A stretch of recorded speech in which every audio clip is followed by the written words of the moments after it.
안녕하십니까. 일산 아파트 거래 1등 부동산입니다. 오늘은 경자년 새해를 맞이해서 여러분에게, 시청자 여러분 그리고 구독자 여러분에게 감사의 인사를 올리기 위해서 동영상을 찍고 있습니다. 새해 복 많이 받으십시오. 이제 저도 1년차가 되었습니다. 특히 지난 한 해는 저한테 결과적으로 기적과 같은 일들이 일어나는 한 해였습니다. 다시 한번 감사드립니다. 사실 처음에는 2019년 1월부터 매일 돌을 닦는 심정으로 사무실을 지켰습니다. 이러다 굶어 죽을 수도 있겠다라는 생각이 들 정도로 처참하고 암담하기도 했습니다. 너무나 막연했습니다. 그러다 모험을 해보기로 결정하고 위기란 단어에는 위험도 도사리고 있지만 따라서 기회도 있기 때문에 저는 용기를 내서 한번 도전해보기로 결정했습니다. 본격적으로 이제 유튜브를 시작하기로 한 거죠. 물론 처음에 매물 위주로 뭐 22평 몇 층 얼마, 전세 얼마, 뭐 매매 얼마 이런 것들만 올렸습니다. 그랬더니 구독자도 안 늘고 10월 말까지 17명이었습니다. 구독자가. 그래도 그 매물 보겠다고 17명 구독자, 그 중에 한 명은 저입니다.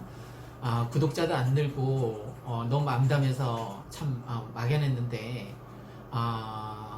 그러다가 이제 유튜브를 본격적으로 이제 시작한 거죠. 매물 위주에서 뭐로 바뀌었냐면 시 읽어주는 부동산, 역시 뭐 도종환님의 흔들리며 피는 꽃 같은 경우에 흔들리지 않고 피는 꽃이 어디 있으랴 어쩌고 저쩌고 하면서, 뭐 윤동재 서시 같은 경우에 하늘을 우러러 한 점 부끄러움이 없기를 잎새에 이는 바람에도 나는 괴로워했다 어쩌고 저쩌고, 또 국화옆에서 서정주님의 국화옆에서 한 송이 국화꽃을 피우기 위해 봄부터 소쩍새는 그렇게 울었나 보다 뭐 어쩌고 저쩌고 하면서 시를 무진장 읽었는데 역시 구독자가 안 느는 거예요. 그래서 그것도 중단하고, 그러다 소설 이야기 들려주는 부동산도 했었는데 이것도 소설을 별로 사람들이 안 좋아하는 것 같습니다. 그래서 구독자도 안 늘고 해서 그것도 중간에, 그러다가 지압을 통해서 건강관리를 도와주고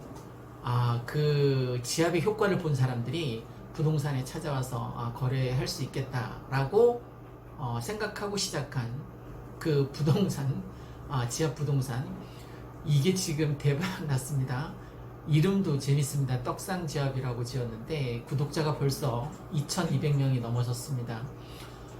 무엇보다도 제가 오늘 감사 동영상을 찍는 거는 일산 아파트 거래 1등 부동산 채널 구독해주고 그동안 쭉 시청해주고, 무엇보다도 저희 부동산에 찾아오셔서 직접 거래를 해주시거나 아니면 전화로 간접적으로 저에게 거래를 해주신 많은 고객 여러분 정말 감사합니다.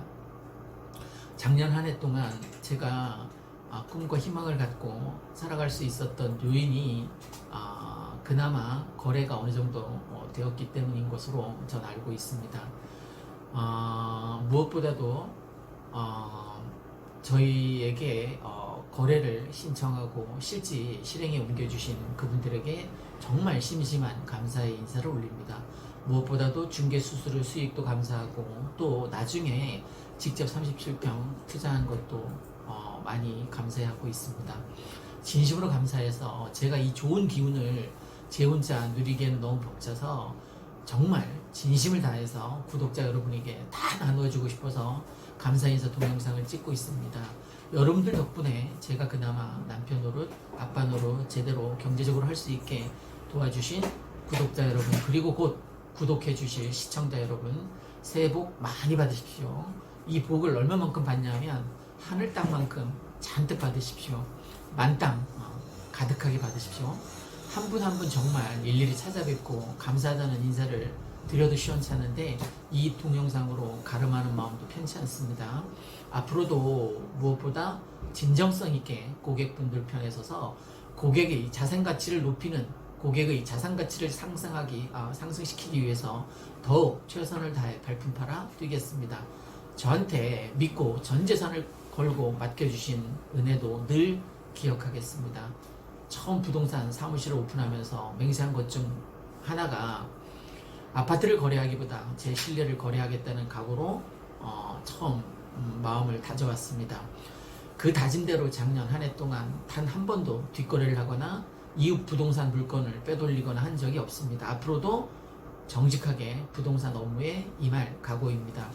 사필 규정, 일은 반드시 정의롭게 돌아간다고 합니다. 모든 일에는 원인과 결과가 따르는데 저는 단순히 돈 몇 푼 버는 결과보다는 사람을 잃지 않는 원인에 더 투자할 생각입니다. 지금까지 그래왔고 앞으로도 그럴 생각입니다. 지금 조금 소강 상태이긴 합니다만 전 다시 반등할 거라고 예측하고 있습니다. 제가 이 일산 아파트 거래 1등 부동산 채널을 통해서 예측한 게 몇 있는데 대표적인 게 일산 조정적 해제 적중했습니다. 그리고 일산 아파트 가격 오를 거라고 예측했는데 그것도 뭐 거의 맞아떨어졌다라고 볼 수 있겠죠. 그냥 창릉 신도시 10년 이내에 분양 안 된다 뭐 이것도 예측했는데 10년 뒤에 한번 봅시다. 그게 가능할지. 또 GTX 역사 땅 아직 안 팠는데 총선 전에는 땅 팔 것이다 라고 예측했는데 그것도 아마 맞아떨어질 것 같습니다. 왜냐하면 올해 사업비 50억 배정되지 않았습니까? 50억 다 쓸 때까지 땅을 파겠죠, 그죠? 그것도 총선 전에 파야만 총선에 효과가 있을 테니까 아마 총선 전에는 팔 겁니다.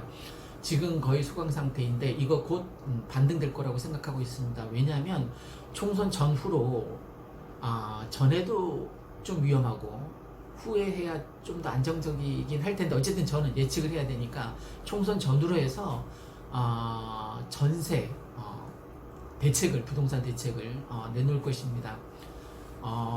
전세가 뭐 상한선 뭐 이런 것들을 내놓겠죠. 그러면 다시 역설적이게도 다시 전세가도 오르지만 매매가도 오를 것입니다. 그러면 다시 또 부동산 또 돌겠죠.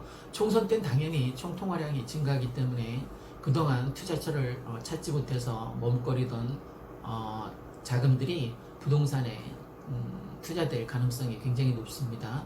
조금 더 뒤로 가자면 창릉 3기 신도시 토지 보상금들이 또 부동산으로 돈을 번 사람들이 부동산에 투자할 가능성이 높겠죠. 그때 또 한번 강하게 헤어리칠 가능성이 있습니다. 무엇보다도 소사선이 들어오는 2022년 7월 정도에는 2021년 7월경 들어온다고 하는데 아직 확정된 건 아니고 어쨌든 소사선이 들어오면 대박 날 것 같고 그 다음에 제가 최근에 올려드린 동영상에서 밝혔듯이 문산 서울 고속도로가 또 큰 역할을 할 것 같습니다. 올해 11월 개통 목표입니다. 올해 11월밖에 안 남았어요. 그죠? 총선 이슈 빵 터지고 나서 바로 11월 문산 서울 고속도로가 터지면 이게 왜 좋으냐면 서울 가는 것도 제일 자유로 제2자유로 이용하기보다 더 편하지만 그것보다도 광명까지 일단 연장이 됩니다. 그 광명에서 평택까지 수원까지 연장이 되고 또 수원에서 평택까지 평택에서 천안으로 연결이 되어 있습니다. 그러니까 고속도로가 하나 괜찮은 고속도로가 생긴다고 보시면 좋을 것 같습니다. 이처럼 이슈가 뭐 이것 말고도 굉장히 무궁무진 많으니까 일산에 투자하는 것은 주저할 이유가 전혀 없다라고 생각됩니다. 오늘 이 동영상은 그동안 일산 아파트 거래 1등 부동산 시청해주고 구독해주신 여러분에게 새해 인사 올리기 위해서 찍었습니다. 정말 새해 복 많이 받으십시오. 감사합니다. 구독과 좋아요도 부탁드립니다. 고맙습니다.